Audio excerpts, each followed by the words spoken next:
To the Browns. Minicamp's underway. Got a little situation going on. Amari Cooper is holding out. Didn't practice yesterday or today.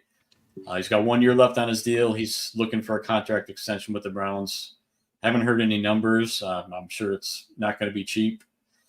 He's definitely a guy you want to keep. Deshaun Watson called him best receiver in the league. I know it's embellishing a little bit, but he's been a stud since he's been here. Definitely a guy you want to keep around for a couple more years. So what are your guys' thoughts? Joey, we'll start with you on Amari. It's tough. He's, what's he? I think he's 30 now. So he's getting around that age where receivers really start to decline. He hasn't showed signs of it yet. So obviously you got to take that into account. He has 1 year left on his contract. I think that, the Cavs are kind of in a spot right now where they can't really be giving out massive contracts anymore. Everyone, we keep saying that the salary cap is a myth, but eventually it's going to catch up. So, I think you kind of, they're gonna have to try and figure something out. But I would try and figure something out for maybe negate this year and add another year, to make it 2 years. I don't know, go for it because he's making, I think, 20 million. Yes, maybe try to do 2 years, 30 million, but make 2 years, 60 million. But make the last 10 million incentive based. Because if Amari plays like he's been playing, then he's gonna hit those incentives. Yeah. So I kind of feel like that's probably your best bet as far as re-signing him, because you're giving him an extra year, of 20 million guaranteed, while also saying, okay, well, you have another, here's another 20 million that you can earn. So he's got a little bit more security guarantee, and we're not going to invest long, another 4 years into Amari, where he's going to be 34 by the time his contract's up. And James, we might have to hit, we'll hit some dead cap money at that point. Right. James, what do you feel about it? To me, it's June. I don't care to see him on the football field. Hell, Jerry Jeudy was at practice and didn't participate. So yep. He's as good as the media members there as far as contributions on the field for a practice in June. So I just want him to be healthy. This is, to me, it's a contract, but it's, some load management too. I don't blame him for not being there. If there's anybody that you trust on this team to be a true professional that'll be ready when it's time to go, when you have to be there, it's Amari. He's proven that. And I would have never guessed last year when he got 1,000 yards that we hadn't had a receiver with back-to-back 1,000-yard receiving seasons. That was pretty impressive for me, that all the receivers we had to not be able to have that. Don't get me wrong, we've had a lot of bad ones since '99, but I give him a lot of credit. He's just a true pro. I hope he gets paid. 20 million a year for this season's not bad. How far along after this? Yeah, he started to break down a little bit towards the end of the season. I really think he was playing pretty banged up. Yeah. But I trust the guy 100%. But how far do you extend him? I agree. It's maybe year to year after this. Like you said, maybe add a year onto it. To me, that does make sense. Go from there. Yeah, I think he's one guy I don't worry about missing time, because I think he can step on the field and just pick up right where he left off. Derek said pay Coop. We're going to take it out of your salary, Derek. A couple other notes. Deshaun Watson participating in the 7-on-7s, doing a lot of throwing today. He was doing some mock throwing, but yesterday he ramped it up and had some zip, as the Cleveland media like to say. They like to talk about the zip. So he was out there doing his thing. Was it zipping on an imaginary ball or an actual ball?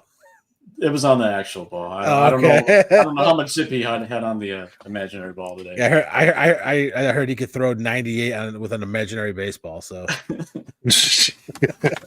I did see Jameis make a nice sideline throw to Jerome Ford. Nice. Yeah, build the statue right there. that's James' boy. And a lot of the offensive players have been raving about the new offense that Stefanski and Ken Dorsey are putting in. And David Njoku called it juicy. So what do you think that means?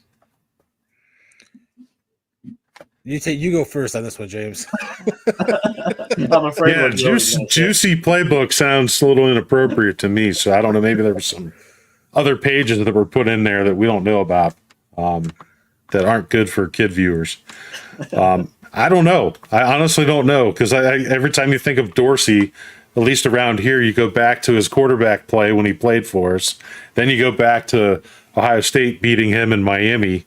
I just don't know. I mean, I know he's had success with Cam Newton. I know he's had some success with Buffalo's quarterback as well. But, yeah, so I don't know. I mean, he was already up there with Josh, and, they let him go. So I honestly – it's going to be wait and see because you can have all the creativity you want, but if you don't have the guys that can take it out of the playbook and put it on the field, then it doesn't matter. I like Ken Dorsey, nice guy, but I don't think you could use Ken Dorsey and the term juicy in the same sentence ever. I think no, it's just one of those things don't belong. And I think maybe they're just. I think having Jerry Jeudy is going to open up a lot of things, especially with Amari Cooper. I think one of the most underrated pickups this entire season for any team was Dante Foreman. I think I think he could really be big for the Browns. And I think you got Coop, you got on one side, Jeudy on the other. You're going to really have an opportunity for Jeudy to have a breakout season. And I know they've been saying that in Denver for 4 years, but look who he's had throwing to him. And Cooper is just a different animal than anything that they've had in Denver. So same as our offensive line. And I think maybe they're putting in plays that are just something things that we haven't seen here in Cleveland. They're really going to try and open that field up, and you're not going to be seeing these 5-yard passes or swing passes as much as you're going to really just be letting them sling it 20 yards downfield a lot. So hopefully that's what he means by juicy. Really opening up the field, and that would be pretty nice as opposed to having to rely on luck or someone breaking or David Njoku breaking 15 tackles to gain 10 yards. So yeah, we already had a wide receiver named the Juice. So yeah, who? Jarvis Landry, Juice Landry. Oh, and that didn't. It helped us get going as far as towards he was a winning direction, but. He was Juice Landry. He wasn't the Juice. There's only one the Juice. Well, we only had one here, and he didn't kill anybody. So that we know of. Juicy Jerry Jeudy now. Try to say that 5 times fast. The one thing I did hear Watson say about it is it's going to allow the guys to play to their strengths and kind of do what they want to do out there and do their thing. So kind of have more freedom and playing to their strengths. If you're playing to Jeudy and Cooper strengths, that's the route running. Yeah, the route running is both of them are probably. I mean, Coop is probably top 5 route runners in the league, and Judy's probably top 20. And then Njoku is just do whatever you want, get open, and start running people over. So. And then we got to see, who's going to be in our slot and who's going to be the starting running back. Is Ford going to stay at the starter, or are they going to do by committee with Ford and Foreman? And hopefully we'll see Nick Chubb on the field at some point this season. Yeah. I think one thing I'm interested in seeing is the new kickoff. And Kevin Stefanski, I heard him, I think he was on 92.3. He said people are going to want to watch the preseason just for that. I'm I interested. know, and Myles Garrett's went to the coaches and said he wants to line up. He said he'll do anything he can. He wants to be a part of it. Murder on the field. That would be interesting. Myles Garrett is barely the same thing as other people. Like, people just don't realize how big Myles Garrett is.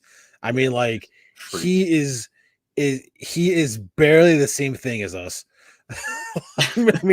He is like if there was ever like a super human, it would be Myles Garrett. I mean, it's not even, you can't even put it into words until like you see him up close. You're like, oh my God, like this is a different species. If they make another Jurassic Park, he can actually play the T-Rex. My God, I look at him like, if they're Jurassic Park, he's like the dinosaurs. They spliced everything. They all the good stuff from together to create one like super dinosaur. I mean, he's just a different type of human being, and I mean that's, I'm glad he plays for the Browns. I'll tell you that. Oh yeah.